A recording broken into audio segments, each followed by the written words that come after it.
Hello everyone and welcome back to another AFK journey video. In this video I wanted to make an updated top 10 teams to run for the Crazed Shellbrute. Now that we have found the two new top performing teams, which are the Graveborn and Mauler teams, and also there has been another Lightbearer team which is doing better than the other Lightbearer versions. So I want to include all of them in this updated video. Basically we're going to talk through all the different 10 formations and you can decide or even test out certain one of these depending on which heroes you have.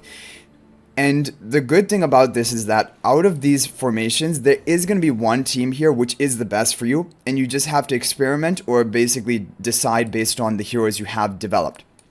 So the number one team we'll start with is right at the bottom of my list, which was the previous best Crazed Shellbrute team. Now it has been improved by including Shakir. However, this team is still the best option for people who do not have Shakir at plus 10 exclusive equipment yet.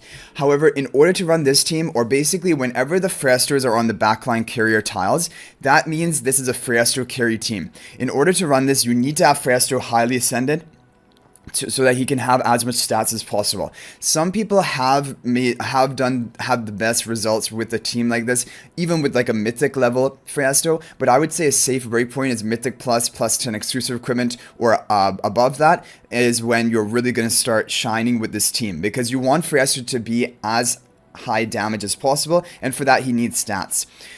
Okay, so the other things you'll need for this are Smokey Mythic Plus, Lily May Mythic Plus, because those are your two secondary damage dealers in this team.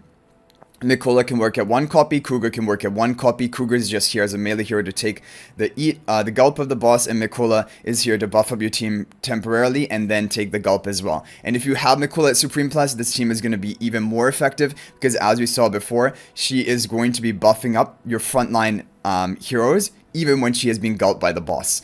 So this is the team which is still doing the best for a lot of people if they're not able to run the Shakir version. So this is definitely an important team to showcase here, but you need an invested Phraesto for it to work well.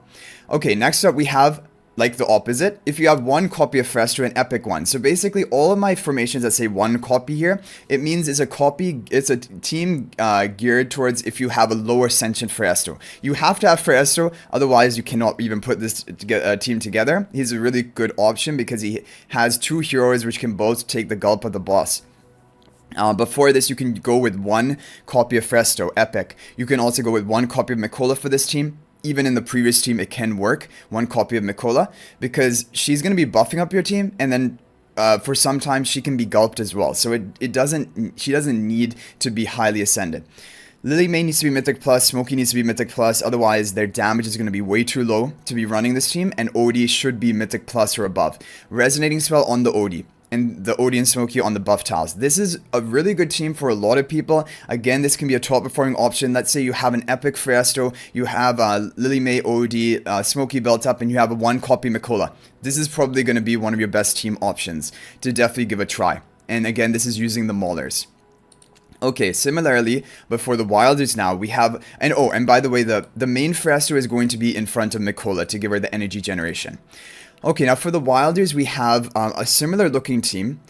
So you have the Phraesto and his Illusion up in the front to take the first two gulps to the boss, and Iron will be taking the third gulp. You have the main Phraesto. It is up to you. I would personally probably, it doesn't really make much of a difference here. You can give it to the Iron, and he can maybe cast one extra ultimate over the course of the fight. Smokey doesn't need it, and actually, arguably sometimes it's even better for him to cast his blue aura later, because you'll have plenty of time in the fight to cast your blue aura. He doesn't need to like ramp up rapidly. So I would recommend just give the energy to the Iron, and the so Illusion in front of Smokey and main in front of Iron. So then Iron will walk up after the Phraestos. He has a magic defense shred in his kit. That was basically the reason we were running him here, and also he's a melee unit to take the third gulp of the boss. Lily May and Brian are both going to be dealing pretty high damage. Brian is good for breaking the shield, and Lily May is good for high damage and true damage with the resonating spell to power up even further. So this is a good team. However, from what I've heard from people, the Mauler team is going to be doing better than this Wilder team. And also there is another version of a Wilder team, and we can just jump over to that over here, which is a Wilder no Phraesto team. This is a team that does really well for people. I feel like on average this is doing better than the Phraesto team we just showed for the Wilders. And the idea with this team is you have the attack buff charms from Rainier onto Lily May. Rainier will increase the damage the boss receives, which will improve Lily May's damage, and Smokey will be teleported into the front line. He will be gulped second. Basically, he will be gulped second. However, he will have some moment of opportunity to cast his blue aura and still deal the damage to the boss. Iron will be the first gulp of this boss. So again, you have your two key damage dealers, Lily May and Smokey. Brian is here for breaking the boss's shield, which is, he's really good at it if he's on the buff tile. And also when heroes are on the buff tile, they are not going to be controllable. So if the boss goes for his suction attack, which he probably will go for after gulping in two allies, because there'll be no one in melee range, the Lily May and Brian will be unaffected by that. So this is a really good team, and this one, usually for people who have a lowly invested or no Phraesto, then if you have no Phraesto, this is your best team, because every other team on this list is going to be including Phraesto. But there are many one copy Phraestos, and in which case I think this Mauler one copy is a good option. Okay, now we have the... let's go over the Lightbearer teams. We have 3 different Lightbearer teams. One is, this is called King Chippy, because Chippy is like on top of the throne of the heroes behind him. He is going to be taking the first gulp of the boss, and then the Phraestos are going to be taking the subsequent gulps. Smokey is going to be buffing up your team. And in this position, it's fine for Smokey to be back one tile, because his aura is still going to reach the Korin, who has a range of 2, right, attacking the boss. So, Smokey will still be able to buff him up towards the beginning of the match. Resonating Spell instead of Tide Call Spell, because it increases the damage. Each time Korin casts ultimate, he's going to get 35% attack. And so permanently for the whole fight, he's basically going to be at 35% bonus attack. And that is more valuable than the Tide Call Spell. Now, in order to break the boss's shield in this comp, you have the Phraestos with the ultimate, you have the Chippy with his ultimate. All of their abilities, or those ultimates, are enough damage to break the boss's shield. But apart from that, there's nothing to break the boss's shield. So that's kind of the issue. After 2 heroes are gulped, you're really missing out on shield break. And I think that is a major issue with this team. And is the problem why Tide Call Spell might actually be better in this specific team. Because Tide Call Spell will break the boss's shield. It will be one, basically, proc of breaking it. The main Phraesto is in front of the Rowan to give more energy generation for your team, and that is pretty much it. Okay, and it can work with 1 copy of Phraesto, even 1 copy of Rowan, but you need to have Korin and Smokey at Mythic Plus. Okay, so up next we have the no Mythic Plus version. Now this is kind of an older version, and for this you only need Korin at Mythic Plus. Every other hero here can be 1 copy. You have the main Phraesto in front of Cassadee to have more energy generation, because their ultimate will be able to break the boss's shield. And so you're going to have Rowan massively charging up the energy of Cassadee. And so she's going to be spamming her ultimate pretty much every 2 or 3 seconds.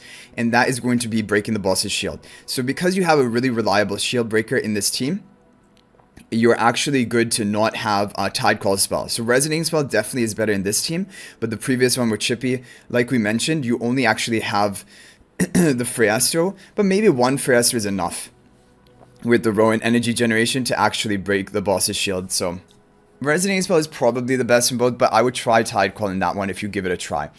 So here we have, 1 copy of all of these heroes, and then Korin at Mythic Plus is all you need, and this team is pretty effective. Main Phraesto in front of Cassadee, Illusion in front of Mikola. Now we have some new teams. We have a so we have another Lightbearer team. Here you have the main Phraesto in front of the Rowan and the Illusion in front of the main Phraesto. In this position, the 2 Phraestos will be getting gulped, and Temesia will be the 3rd one to arrive to the boss. Korin will deal his high damage with the Resonating Spell. The issue with this team, honestly, though, is like it, again, doesn't have reliable shield breaking. And actually, when both of the 2 Phraestos have been gulped, the team doesn't have shield breaking at all. So, but still, Resonating Spell is the best option. So it's kind of strange about what the shield actually does, and the fact that even sometimes not breaking the shield is the optimal strategy for your team. Like just going for more damage rather than trying to break it with more shield breakers, but this is a really good team to try. Okay, now we have a new considered best Lightbearer team. Now, we've done testing with like a highly ascended, like Mythic Plus or above Cassadee, but I would think that this team would work well even with the lower ascension Cassadee. Again, the main Phraesto will be in front of the Rowan to give him the energy generation, Illusion in front of Cassadee. So the thing about this team is the two Phraestos will get gulped, and then actually what ends up happening is Rowan will become into melee range, so your team will not get suction attacked by the boss because of how this positioning works. And then you're safe from that. That is important. And Rowan will keep giving energy to your team, charging up Corrin, charging up and Cassadee's energy to allow her to cast ultimates to break the shield. This is a team which is scoring the best for people. And now, I know obviously if you have Cassadee at Mythic Plus, she has a better ability to break the boss's shield, plus 10 exclusive equipment. But she has a good ability of breaking it without that. Her Undercurrent ability is able to break the boss's shield, and her Running Tide is going to be casting every 2 to 3 seconds with the Rowan energy generation. That is also breaking the shield very quickly. So honestly, I think this could work even with the low Ascension Cassadee, low Ascension Phraesto. You just have to have Smokey and Corrin at Mythic Plus or above. And basically, this is allowing you to use both Smokey and Corrin in this team. So this is a new kind of invention for the Lightbearers. In general, the Lightbearer teams will do better when your resonating level is low. Not always the case. Sometimes these other teams outperform, and it's really dependent on everyone's account and investment of the heroes. So you'll have to give a lot of these teams a try. Other than, for example, like if you have like one copy of Phraesto, don't give the backline Phraesto damage dealer carriers a try. There's no point of it. It's not going to do well. So we have the Seth, Crazed Shellbrute.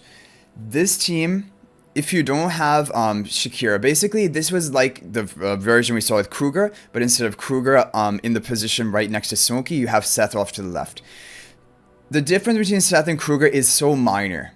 Usually it's only going to be a few 100 million damage, but there is something to the interaction of the boss with Seth versus Kruger that changes the fight sort of dynamics. So you'll have to try both and see which one is better for you if you have a Legendary Plus Seth or above. If you don't even have Legendary Plus Seth, I would just say stick to Kruger, and Kruger in this position with the Smokey. Seth should be on the far left, otherwise he makes it to the boss too quickly. You want him to be on the left. Okay, so this is the team, but this is not using the new optimized top performing team with the Shakir plus 10 exclusive equipment. So you'll want to run this team. If you don't have Shakir at plus 10 exclusive equipment, you'll run this and also run the version with Kruger to the left of Smokey instead of Seth and see which one does better for you. And then you can decide which one you want to keep running. Then we have the overall best Graveborn team. Sylvina as a sacrifice in the rightmost tile. You'll need to have Mythic Plus or above, ideally on your Phraestos. You can run below that. You could do it at Mythic even. Some people have done that.